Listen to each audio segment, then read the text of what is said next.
And so, in the reign of Queen George VII, it came to pass that the Moon Kaiser commissioned the construction of a vast lunar cannon, aimed directly at London.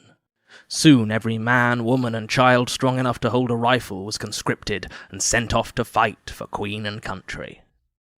I was serving in the 42nd Starborne Division, while Tim was still busy being mortal, like an idiot. I can almost hear the recruiter's ad now. Grab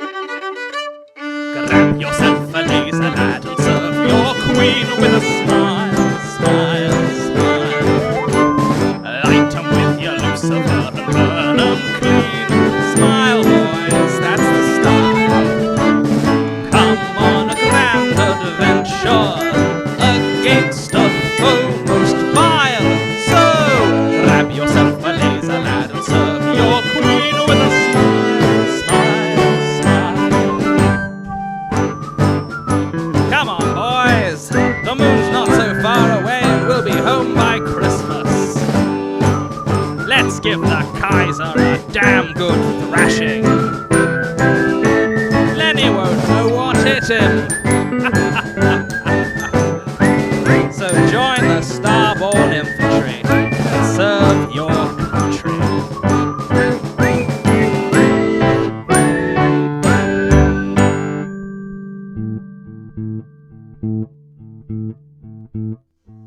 Of course, when Tim arrived, alongside his best friend Bertie, it was a very different story indeed. The surface of the moon had been deserted for centuries, so all the fighting took place in the vast caverns and tunnels that riddled it.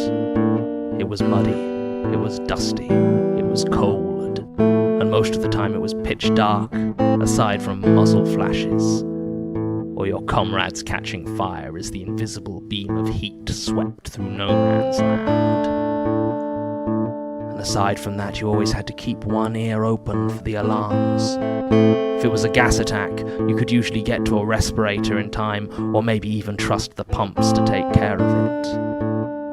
But if it was a microwave attack, you had to get to one of your foxholes and cover yourself in lead, or you'd be cooked from the inside out.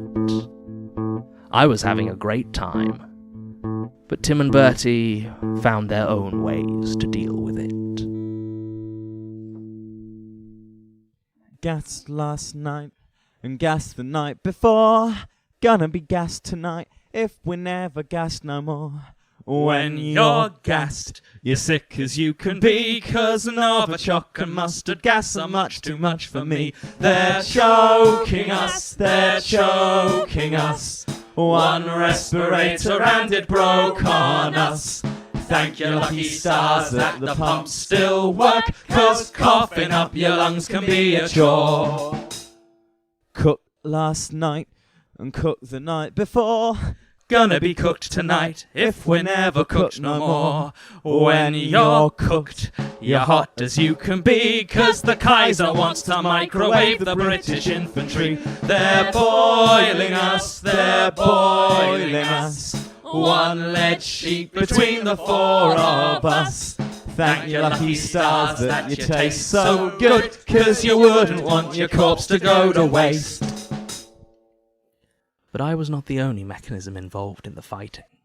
The toy soldier had enlisted alongside me, claiming that it would be jolly good fun, and indeed for the first few months fought valiantly by my side, but it was then we discovered something interesting about it.